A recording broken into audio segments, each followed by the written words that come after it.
non gli passa neanche per l'antica merce. Rieccoci, c'è Marinesi che anche durante la pubblicità è un po' indisciplinato.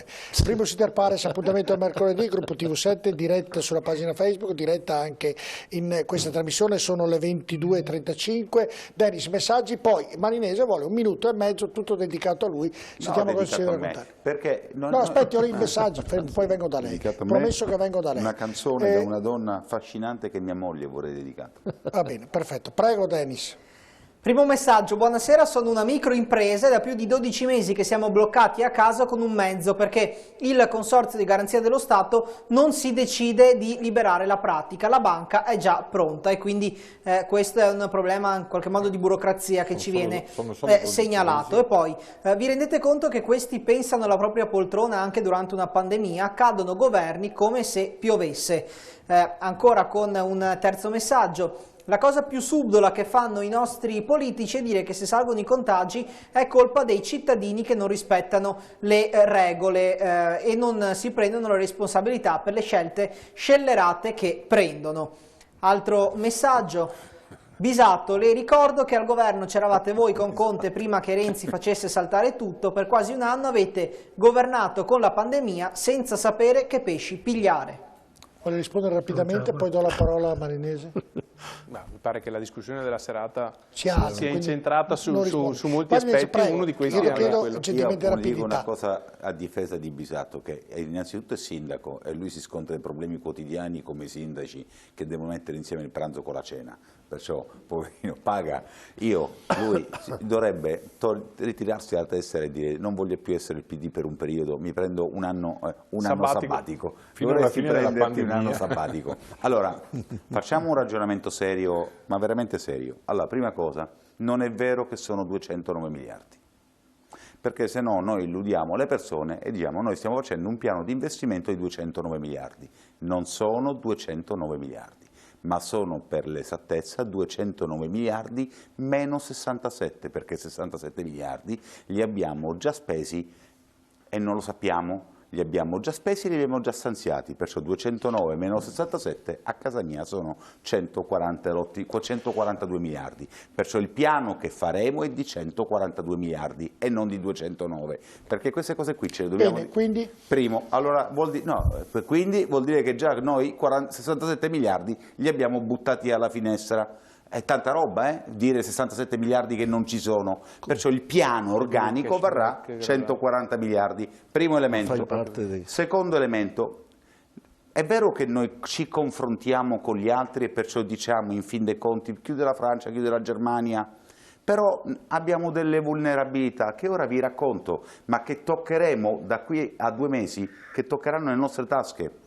Noi per una serie di politiche industriali non produciamo più materia prima, qui non produciamo niente, siamo energeticamente dipendenti dagli altri, la materia prima non ce l'abbiamo. Mentre noi chiudiamo e non produciamo, perché noi siamo dei montatori, gli altri paesi chiudono però producono. E cosa hanno fatto? Cartello. La materia prima è immobilizzata, noi qui non abbiamo più materia prima, abbiamo il calcestruzzo che è aumentato del 35%, l'acciaio del 200%, l'energia sta aumentando del 60%, la logistica e perciò vuol dire che non esportiamo più e sta aumentando del 300%, siamo oggetto di cartello, perciò questi paesi ci stanno da una parte impoverendo perché dicono volere il cammello, pagare e lo paghi quanto voglio io perché hanno i magazzini pieni, e dall'altra parte hanno risorse finanziarie e economiche perché hanno una proporzione debito-PIL molto più sostenibile del nostro. Noi siamo arrivati al 180%, la Germania nonostante tutto il casino è arrivata al 65%, perciò noi non ce lo possiamo permettere di chiudere. Ecco perché dobbiamo essere più reattivi degli altri, perché mentre gli altri vivono in una casa d'avorio e possono decidere quanto produrre, dove produrre, quanto fartelo pagare e come influenzare la tua economia, tu invece vivi in una catapecchia e devi mettere insieme il pranzo con la cena.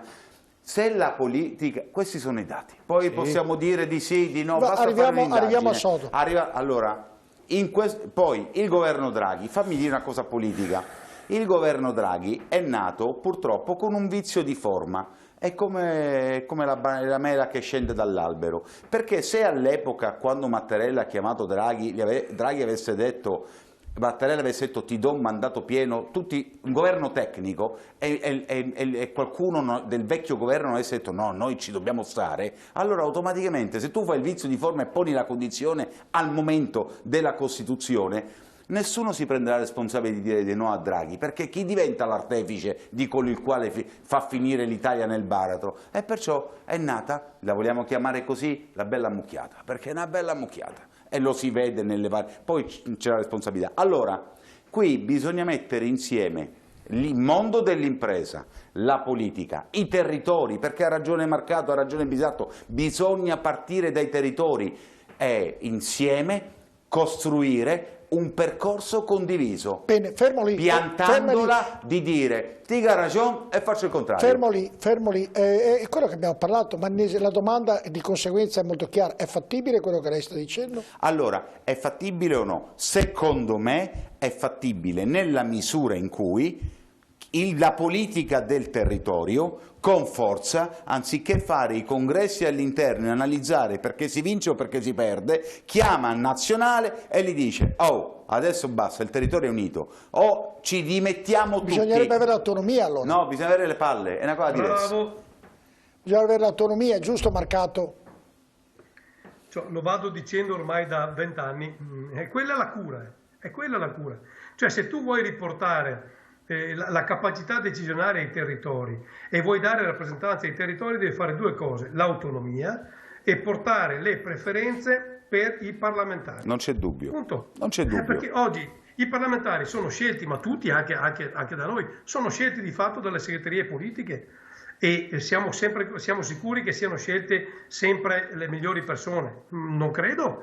Quindi bisogna portare, se tu vuoi la rappresentanza col territorio, tu devi fare le preferenze, perché così il parlamentare è costretto a tornare sul territorio, perché deve mantenere quel consenso e quel filo diretto con l'elettore. Invece così è una nomina, è un grande vice che la riforma elettorale.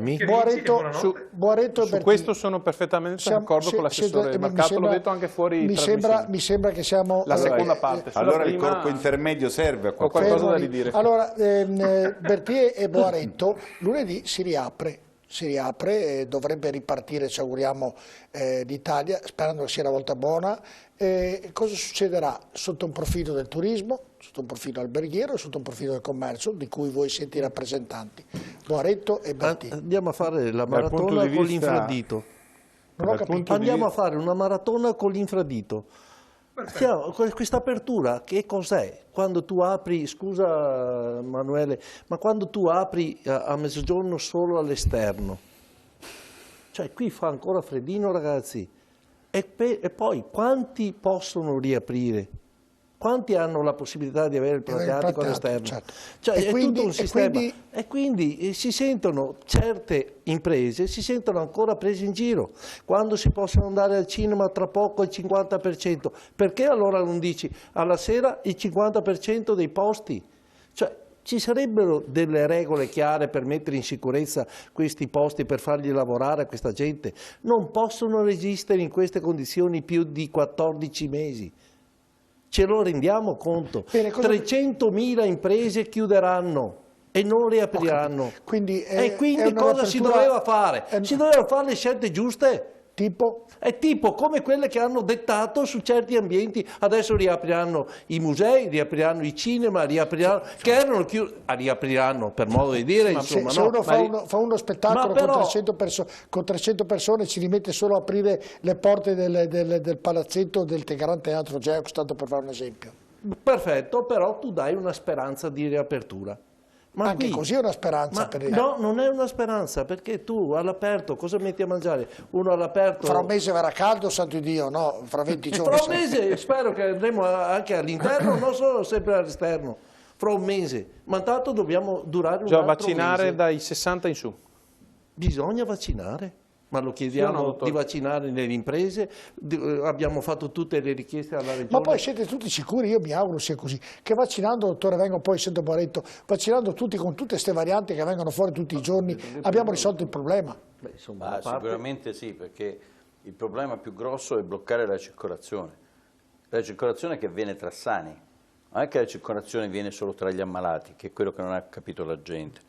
La circolazione avviene tra sani, quindi un sano che infetta una serie, e poi c'è lo sfigato che finisce in rianimazione.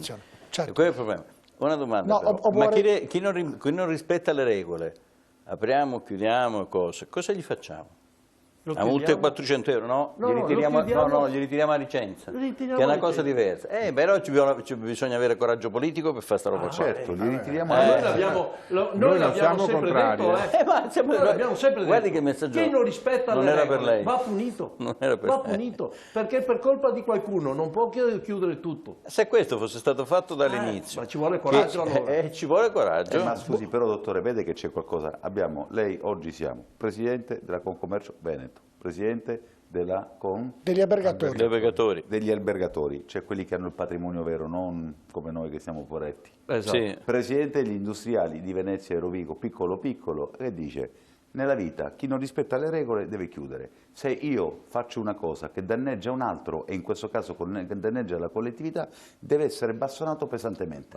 Quando abbiamo fatto il lockdown, le aziende hanno chiuso. Ci sono state aziende che mi hanno chiesto di andare al prefetto a chiedere l'apertura, ho detto di no, perché chi doveva essere chiuso veniva chiuso. Chi non rispetta le regole all'interno dell'azienda si becca il procedimento penale. Perfetto. Perché una cosa particolare che nessuno dice, che i datori di lavoro sono responsabili penalmente, e pertanto pensi quanto paghiamo. Torniamo là. Quindi corpi intermedi rispetto per quanto riguarda... fermi tutti, perché Marinesi altrimenti la prende. Per quanto riguarda il turismo e le aziende che io rappresento, devo dire questo: innanzitutto sono quelle che non sono rimaste aperte e che stanno funzionando per fare le cure termali, parlo del territorio di Abano e Montegrotto. Per rimettere in piedi un'azienda ci vogliono alcune settimane, non si può aprire come se fosse banalmente, mi deve scusare Patrizio, come se fosse banalmente un negozio, tiro sulla serranda, no, non è così. Ci sono delle situazioni impiantistiche che sono anche delicate e quindi noi dovevamo avere una data, adesso ce l'abbiamo. Noi speriamo che per il 15 di maggio, se non peggioreranno le cose come tanti, diciamo così, porta sfortuna sentiamo in questi giorni, noi dovremo ripartire a maggio. Rimane comunque un grande punto interrogativo. In primis, per il territorio di Abano e Montegrotto dobbiamo cancellare quel 50% di estero che frequentava le terme, che probabilmente ci vorrà ancora diversi mesi, se non addirittura alcuni anni, per ritornare a dei livelli soddisfacenti. E poi c'è il grosso dubbio: se le regioni rimangono arancioni, noi di fatto non possiamo contare sugli ospiti provenienti magari dalla Lombardia, dall'Emilia Romagna. Quindi di fatto gli alberghi sono chiusi, oppure sono in una condizione tale di non redditività, ma di creare ulteriore debito. Questa è una cosa che è molto delicata. In più vorrei sottolineare che il documento, adesso non so se è già stato emanato, l'ultimo che comunque le bozze che stavano girando, prevedeva l'apertura del, diciamo, o meglio, ce l'abbiamo in grafica, Denis, quella sugli alberghi, perché è appena arrivata, dunque se vediamo per quanto riguarda gli alberghi. Prego. La non chiusura dei centri termali, che non sono mai stati chiusi, ma noi speravamo che si potessero aprire tutte le attività all'interno dei centri termali, perché oggi gli alberghi non sono solamente fango, inalazioni, ma sono una fusione di altri servizi alla persona, che paradossalmente all'esterno delle nostre strutture questi servizi sono aperti, mentre all'interno delle strutture alberghiere i centri benessere dovrebbero essere ancora mantenuti chiusi e si dovrebbe rinviare tutto al 1° di luglio l'apertura di questi. Questa è un'incongruenza che noi stiamo cercando di sanare attraverso gli organi che abbiamo a Roma, ma diversamente da quanto si dice che le categorie sono responsabili, no, non è vero, perché non siamo ascoltati.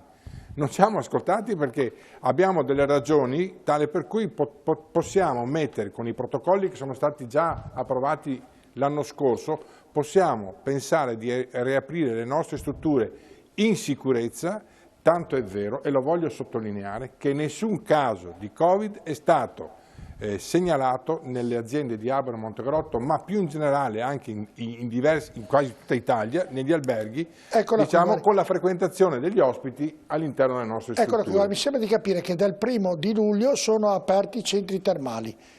E questo è un errore, perché le terme non sono mai state chiuse, nemmeno quando eravamo in lockdown, perché le cure termali si possono fare perché è sanità, perché lo sappiamo tutti, ci si può spostare per lavoro, per salute o per necessità. Chi aveva la ricetta del proprio medico e desiderava fare la cura termale per i problemi che aveva, poteva recarsi lì, quindi non sono mai stati chiusi. Quindi questa cosa qui che sta gettando un po' di panico anche nelle agenzie estere, effettivamente ha portato disdette proprio in questi giorni di persone che già vaccinati in Germania si volevano recare a Ischia oppure ad Abano e Montegrotto per fare le cure termali, ma praticamente le agenzie che volevano inviare... Fermo Boretto un attimo, Dennis, vuoi leggere il passaggio? Sì.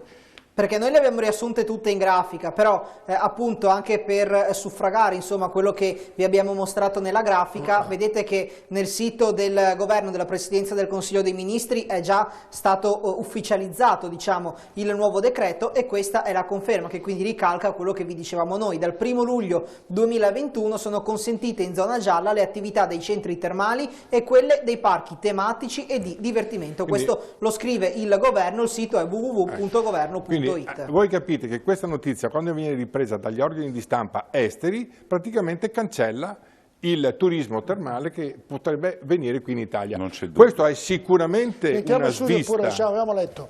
È una svista, però questo sta provocando un danno. Ieri siamo intervenuti con Federalberghi attraverso l'Enit, che invia un messaggio alle agenzie straniere per smentire questo fatto, ma adesso va fuori un documento ufficiale che esca e quindi un comunicato ufficiale da parte del governo, quando ovviamente non è così, visto che, come diceva lei, gli alberghi sono già aperti. Non riesco a capire queste incongruenze, come quando chiamano i morti per fare invasione, cioè delle volte ci sono delle cose davvero a livello politico che sembra... Non credo che l'abbia scritto Draghi.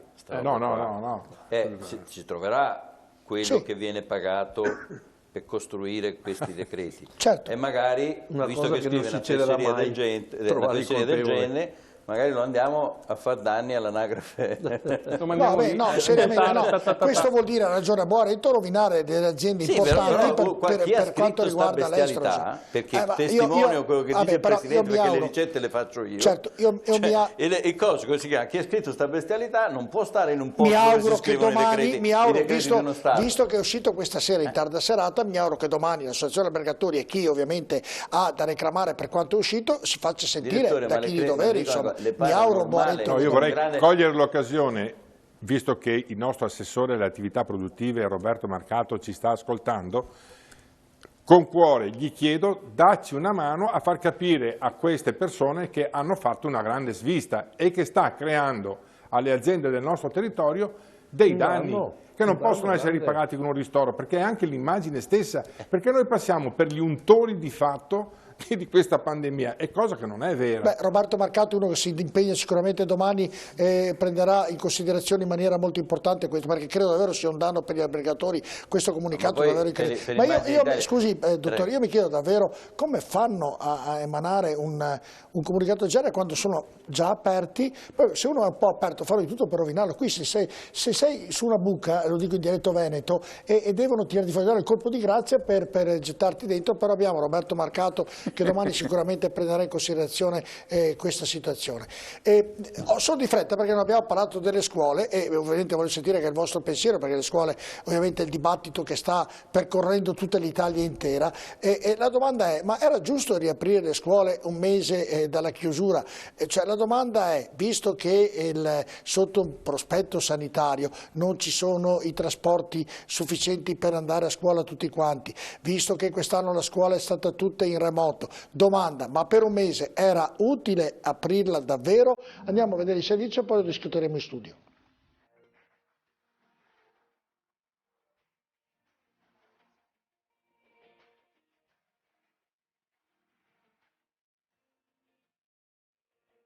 Alla fine non sarà al 100% e non sarà nemmeno la metà. Da lunedì 26 aprile gli studenti delle scuole superiori torneranno in presenza almeno al 70% nelle regioni gialle e arancioni e tra il 50 e il 75% nelle zone rosse. A decidere, territorio per territorio, saranno i tavoli prefettizi. Un compromesso tra la volontà del governo di far tornare tutti in classe e il freno chiesto dalle regioni in evidente difficoltà, soprattutto nella gestione dei trasporti. L'obiettivo rimane ancora quello di far tornare a scuola tutti gli studenti di ogni ordine e grado, ha dichiarato il ministro per gli affari regionali Maria Stella Gelmini, ma il processo avverrà per gradi, in ogni caso con l'obiettivo di assestarsi più vicini al 100% che al 50%. Del resto le problematiche le aveva evidenziate anche il presidente del Veneto Zaia, che aveva snocciolato un po' di numeri. Per il ritorno della didattica in presenza al 50% alle superiori, dovendo considerare anche il limite della capienza a metà di autobus, tram e treni, in tutto il territorio regionale erano stati garantiti 2.700 mezzi pubblici e 500 privati, per un totale di 24.000 corse al giorno,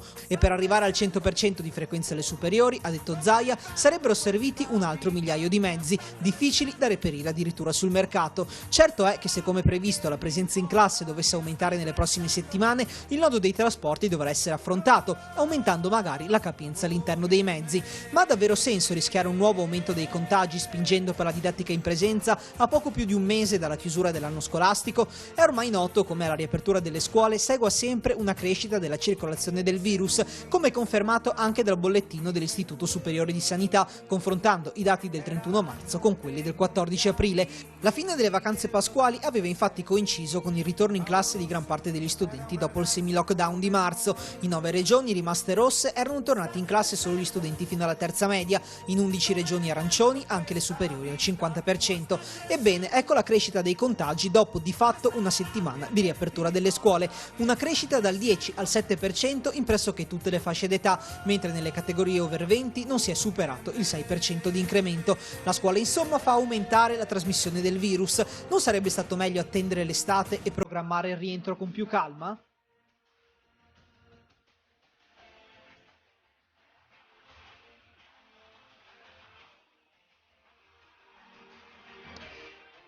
Allora, abbiamo sentito nel ragionamento che ha fatto Denz, che è condivisibile perché manca un mese. Prima però di sentire il vostro commento siamo andati ovviamente dopo quello che sta accadendo a chiedere alla gente. Secondo voi, così prima di ascoltarli, secondo voi la gente è contenta di riaprire le scuole per un mese oppure no? Secondo lei, Bisato, così le faccio un quesito diverso, è contenta oppure no? Una via di mezzo come sempre. Cioè lei sta sul 50-50? No, secondo me la soluzione del 50-50 era quella che contemperava le esigenze di entrambi. Ma secondo lei oggi, io chiedo al cittadino, secondo lei è giusto riaprire le scuole per un mese, sì o no? Secondo lei cosa ha risposto? Dipende, cioè i genitori, che hanno figli, se voi avete intervistato i genitori che hanno figli probabilmente vi dicono che era giusto rientrare al 50%, se intervistate quindi metà e metà. Altre categorie dicono di no. Poi vengo. Secondo me non sono contenti. Non sono contenti, secondo lei Crisarà? Ma difficile, ha ragione Bisato, però in linea di massima avranno fatto un ragionamento e dice ormai per un mese si poteva tenere chiuso. Secondo lei Boaretto? No. Guardi, non mi pongo neanche questa domanda. No, vabbè, mi aiuti con la risposta, dai. Io penso che siano favorevoli. Che secondo lei è favorevole? Sì. Secondo lei? Penso. Che se io gli avessi chiesto se vanno a scuola dalle 5 del pomeriggio alle 10 di sera, se ho fatto una malattia complicare le cose, poi ne parleremo. Ma è tutto un fatto di organizzazione. Ho fatto un po' per sdrammatizzare un attimino e sentire cosa pensate voi. Per sdrammatizzare ti dico che saranno stati felicissimi di togliersi i fili dalle scatole. E quindi, allora sentirete, quasi tutti hanno risposto in una stessa maniera, ascoltiamoli.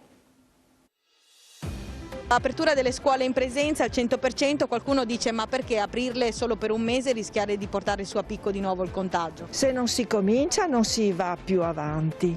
I bambini e i ragazzi sono il nostro futuro ed è indispensabile che loro ricomincino a socializzare nella maniera giusta, quindi di persona. Va benissimo, andrebbero riaperte fino al termine delle attività didattiche perché i ragazzi non ne possono più. Io lavoro in una scuola e credo che sia fondamentale. Allora, se forse mi avessi fatto una domanda di questo tipo un anno fa avrei risposto diversamente. Adesso penso che comunque la situazione sia arrivata a un livello che forse quelli che sono più a rimetterci siamo noi ragazzi. Sì, ovviamente, perché da studente in primis la distanza è una tortura, si capisce poco, le connessioni vanno e vengono, quindi non ci permette di capire tutto come vorremmo, quindi la presenza è importante. Sì, io sono favorevole alla riapertura delle scuole, perché i ragazzi hanno bisogno di uscire di casa, di stare insieme. Forse no, bisognava continuare a tenerle chiuse almeno per un'altra quindicina di giorni. Specialmente per i ragazzi di quinta superiore o di terza media che dell'anno prossimo si troveranno sperduti in un ambiente nuovo, in un ambiente totalmente diverso, credo sia una cosa veramente importante. Per me sì, perché conta molto anche la socializzazione per i bambini, quindi per me è importante con tutte le precauzioni logicamente del caso. Dipende di che scuola stiamo parlando. Se parliamo per esempio dell'ultimo anno delle superiori potrebbe essere importante in quanto è una fase abbastanza delicata perché ci si prepara all'accesso all'università. Se deve essere solo una cosa di propaganda politica invece penso che non sia fondamentale. Perché infettare? Secondo me sono sicure. Non credo proprio che ci sia questo rischio. Anzi credo che le scuole siano una delle situazioni più sicure che ci sono. Sicuramente è una cosa che manca tanto a tutti, ai ragazzi delle superiori, ai ragazzi delle scuole medie, a noi ragazzi dell'università. Chiaramente bisogna riuscire a fare tutto in sicurezza, però riuscire a farlo sarebbe una cosa positiva. Allora, quello che mancano sono i servizi, i mezzi di trasporto e secondo me se non risolvono questo problema non risolvono neanche l'apertura delle scuole. Però con orari scaglionati, perché sennò gli autobus si riempiono tutti alle 7 di mattina e così ci sono gli affollamenti e non è giusto. Vi garantisco, ne abbiamo sentite gli altri, ma la risposta mi ha trovato un attimino. Quasi tutti, il 70%, quasi l'80%, hanno detto sì, riapriamo anche per un mese. Secondo lei, adesso Pisato, secondo voi? Anzi, c'è la pubblicità, mi dicono la pubblicità, poi voglio sentire il vostro pensiero tra poco.